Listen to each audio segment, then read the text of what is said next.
Fall करके देखिए।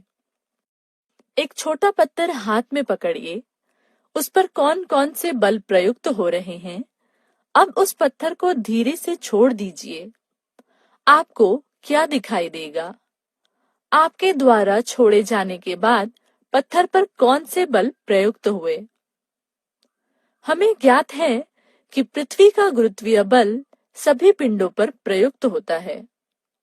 हमने जब पत्थर हाथ में पकड़ा था तब भी यह बल प्रयुक्त हो ही रहा था, परंतु हमारे हाथ के द्वारा विपरीत दिशा में लगाए गए बल उसे संतुलित कर रहे थे और वह पत्थर स्थिर था। अपने हाथ द्वारा छोड़ दिए जाने पर केवल गुरुत्वीय बल प्रयुक्त होने के कारण उसके प्रभाव के कारण वह पत्थर नीचे गिरा। जब कोई पिंड केवल गुरुत्वीय बल के प्रभाव के कारण गतिमान हो तो उस गति का मुक्त पतन कहते हैं, अर्थात पत्थर का मुक्त पतन होता है। मुक्त पतन में प्रारंभिक वेग शून्य होता है और समयानुसार गुरुत्वीय त्वरण के कारण वह बढ़ता जाता है। पृथ्वी पर मुक्त पतन के समय हवा के साथ होने वाले घर्षण के कारण पिंड की गति का विरोध होता है और पिंड पर ऊर्ध्वगामी बल भी कार्य करता है। अतः यथार्थ रूप में मुक्त पतन नहीं हो सकता, वह केवल निर्वात में ही संभव है। मुक्त पतन में पिंड का जमीन पर गिरते समय का वेग और उसे लगने वाली समयावधि हम न्यूटन के समीकरणों का उपयोग करके ज्ञात कर सकते हैं। मुक्त पतन के लिए त्वरण g होता है और प्रारंभिक वेग u शून्य होता है।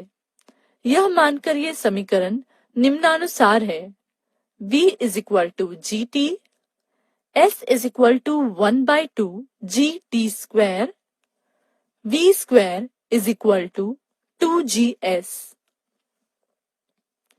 सीधे ऊपर की ओर फेंके गए पिंड की गति का अध्ययन करते समय g का मान g के स्थान पर g लेना पड़ेगा, क्योंकि इस गति में त्वरण वेग के विपरीत दिशा में होता है।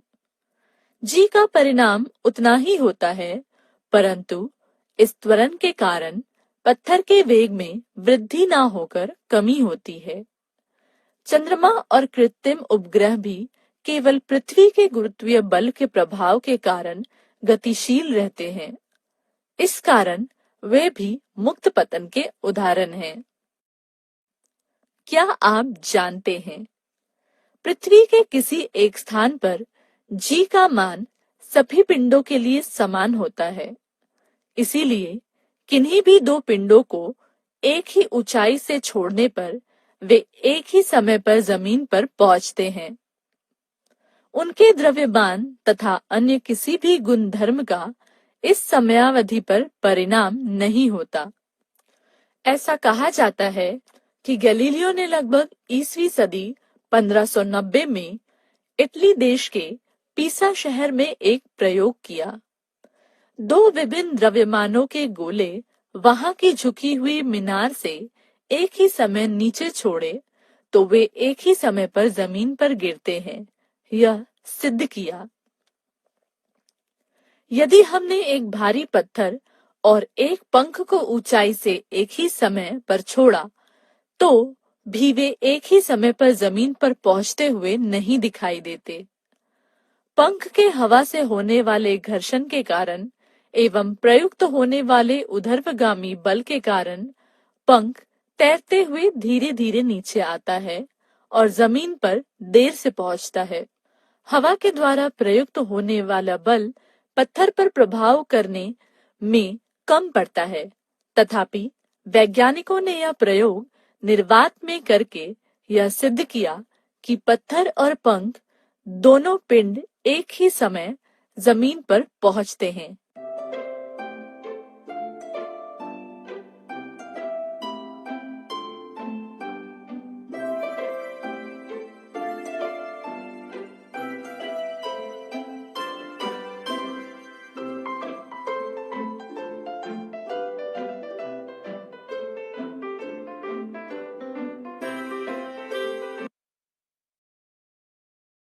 हल किए गए उदाहरण।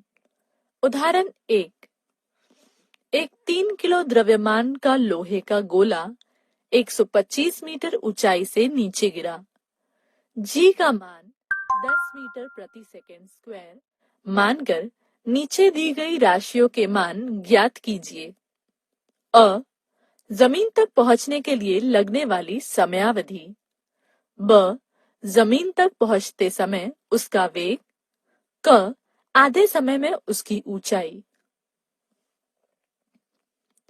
दत्त लोहे के गोला का द्रव्यमान m बराबर 3 किलो, तय की गई दूरी s बराबर 125 मीटर, प्रारंभिक वेग बराबर u बराबर 0, त्वरण a बराबर g बराबर 10 मीटर प्रति सेकंड स्क्वायर।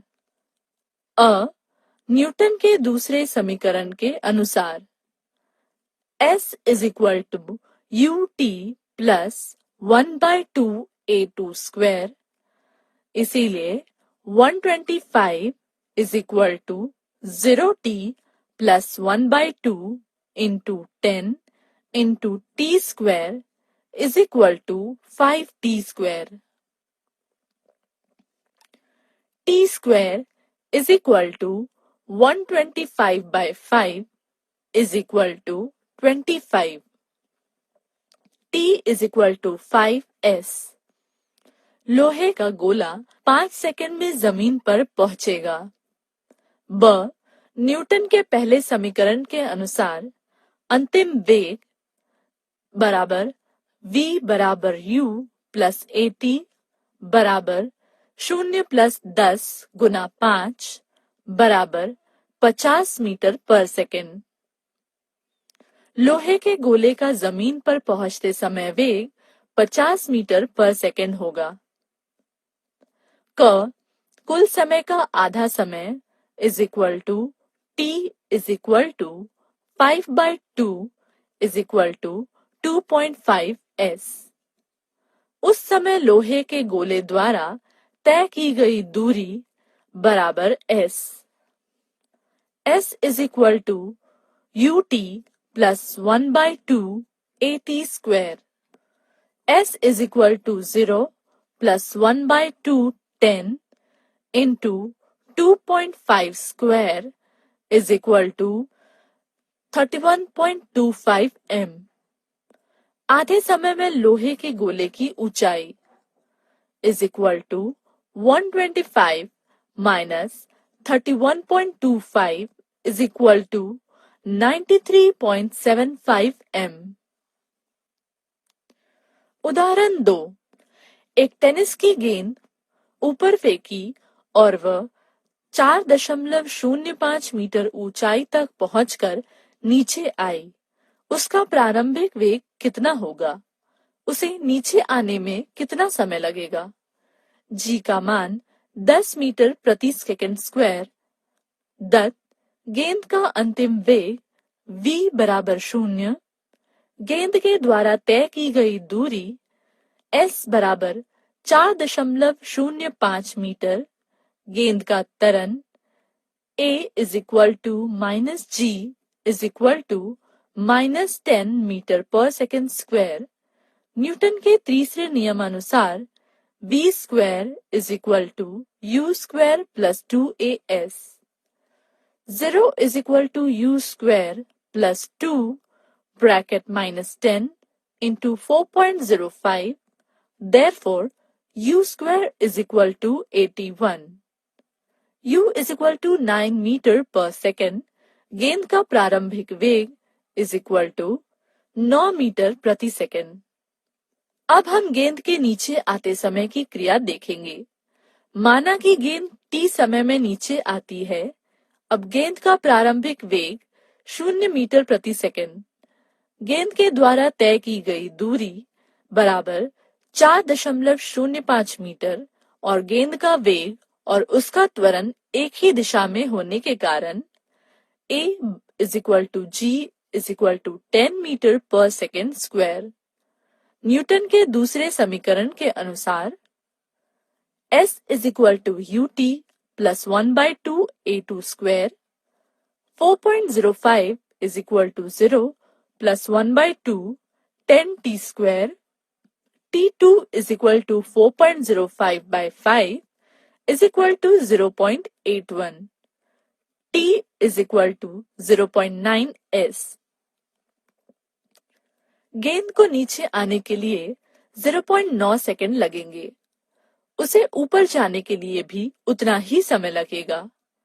गेंद को लगने वाला कुल समय बराबर 2 गुना 0.9 बराबर 1.8 सेकंड। थोड़ा सोचिए। न्यूटन के गुरुत्वाकर्षण नियम के अनुसार अधिक द्रव्यमान वाले पिंड पर पृथ्वी का गुरुत्वीय बल अधिक होता है। फिर वह पिंड कम द्रव्यमान वाले पिंड की तुलना में अधिक वेग से नीचे क्यों नहीं गिरता?